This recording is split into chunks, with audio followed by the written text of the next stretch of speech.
Fedora and Red Hat hold a diversity event, and nobody shows up to it. The Linux Tech giant, with 19,000 employees worldwide, struggles to get just 44 employees interested in DEI. This is really a thing that happened, and it is absolutely entertaining. From June 17th through June 22nd of this year, 2024, Fedora, the community arm of Red Hat, held a Week of Diversity event. And you'd be forgiven for not knowing that this took place at all, as it appears that nobody from within the Linux, open source, or Red Hat world was interested in it either. And when I say nobody, I mean pretty much doggone nobody. Let's talk about this for a moment. This is a Week of Diversity, billed as an event to amplify the voice of those underrepresented and stand shoulder to shoulder, united in our commitment to diversity, equity, and inclusion, end quote. The Fedora Week of Diversity was a virtual event of presentations and panel discussions, predominantly by Red Hat staffers on Red Hat time. This was all Red Hat people doing Red Hat things on behalf of Red Hat. Here's their nice big logo. The Week of Diversity, they announced it ahead of time. They tried their best, their doggone best, to hype it up.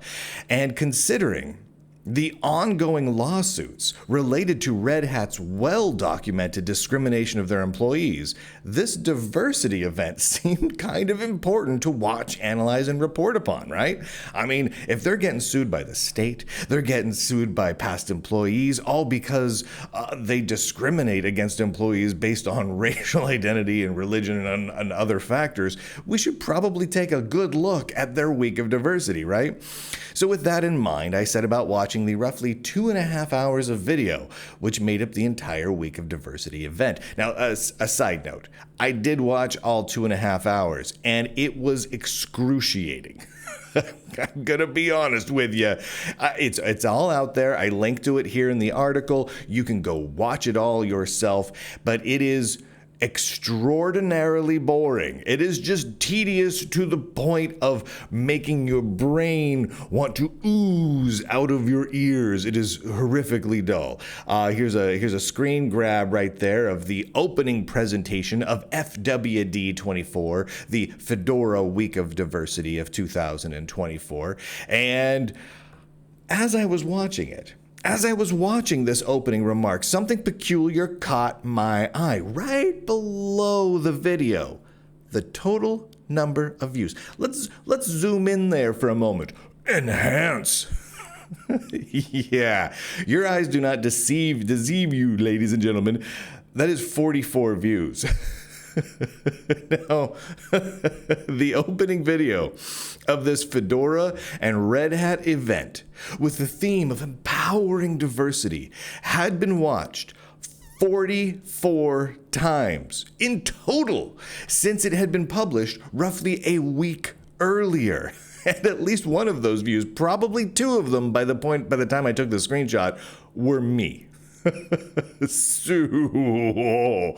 the remainder of the videos from this event had even fewer views. In fact, this 44 views screenshot that I grabbed was one of the best performing videos from the entire event. Thus, me taking a picture of the 44 views is putting the entire event in the best possible light. This is me trying my darndest to make the Week of Diversity look as good as possible.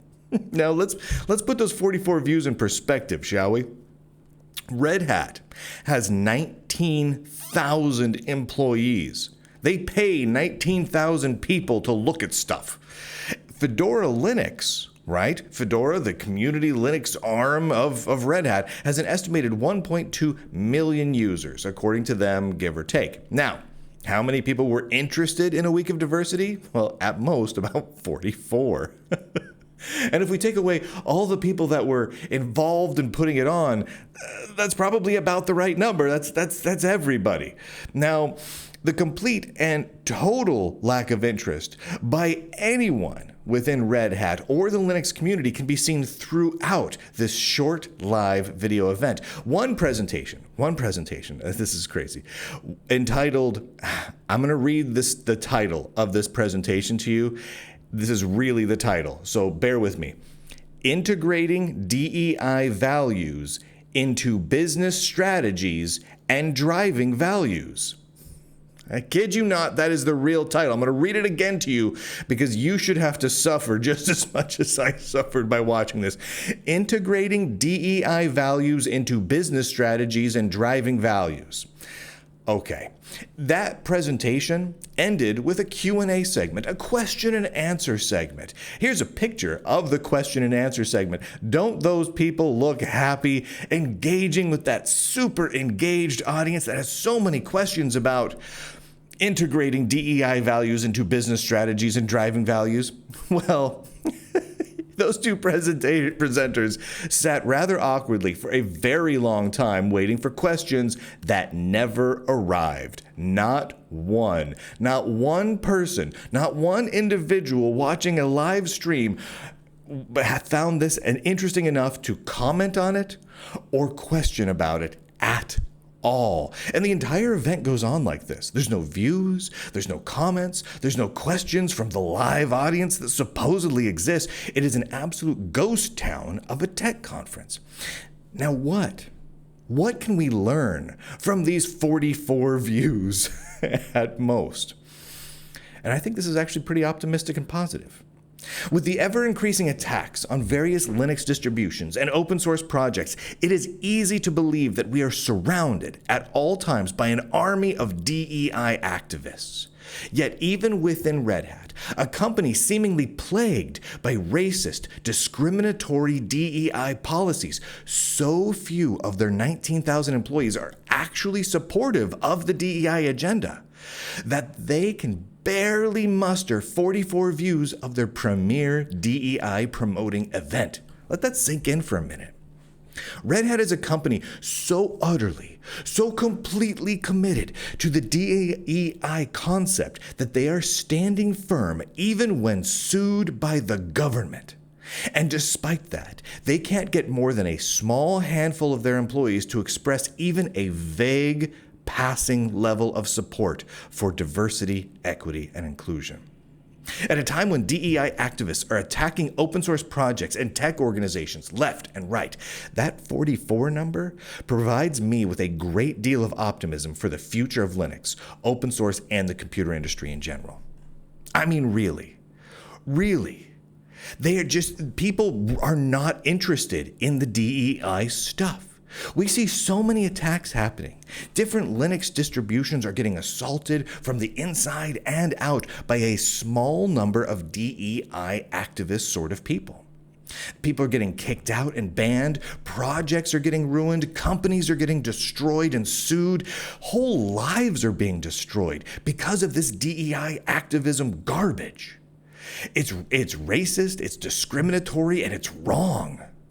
But the good news is, clearly, even within the company that is almost the poster child for discriminating against people on behalf of DEI, within Red Hat, they can't muster up more than a few handfuls of people to even watch an hour or two of video about how great DEI is. That is encouraging to me. We're talking less than 0.2% of Red Hat employees at most, and that's pushing it, were willing to even look at this stuff. Yeah. That tells you right there that if you're sitting there behind your keyboard every day and you're thinking, oh my gosh, these DEI activist people are coming at us nonstop. What are we going to do? They're going to destroy this project. They're going to destroy that project. You, the people who feel sane in an insane world, are not alone. You are the majority.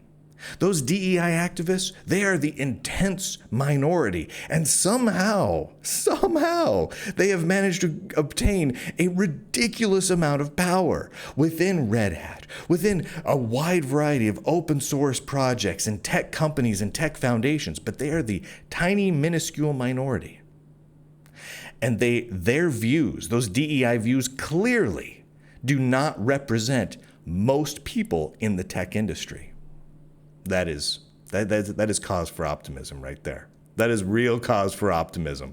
All right. I want to say thank you to all of the Lunduke Journal supporters that make it possible for me to do what I do. Actually, I kind of want to say darn you today, because I had to sit down and watch 2.5 hours of the Fedora Week of Diversity event. It was so tediously bad.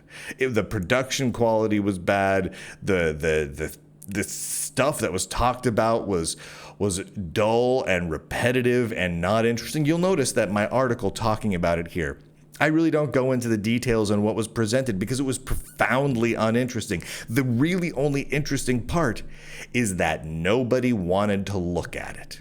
No matter how much Fedora or Red Hat or individuals pushing it were promoting this event, nobody cared. Thank heavens. And you know what? This isn't the first time that this sort of thing has been noticed. I'm going to start pointing it out more often because it comes up a lot where people try and promote these diversity agendas. And I'm not against people being diverse, but the DEI agenda specifically is discriminatory. And when it gets promoted, most people just aren't interested. You see that regularly with events and live streams and whatnot. You don't get big numbers. More people will listen to this podcast that I'm recording right now in the first couple minutes, a few minutes, 5 minutes at most of it being uploaded, then watched all of the Fedora Week of Diversity videos, each one combined times 10, right?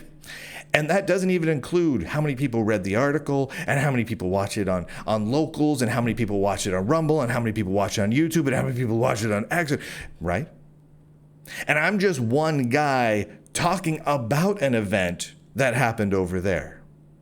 But the event itself can barely muster a handful of people to be interested. In fact, I would wager to say that within the next, couple hours after I upload this show and after I publish this article, I would wager to say that the total views of those videos from the Fedora Week of Diversity shoot through the roof, comparatively. Right? Like, most of us are still not going to want to watch it. But I mean, enough people are now going to be interested that I would be surprised if it hasn't gone up at least a pretty significant amount by the time I finish recording this episode. What a statement does that make in terms of how much people reject the concept of diversity, equity, of inclusion, of DEI. Love it. Absolutely love it.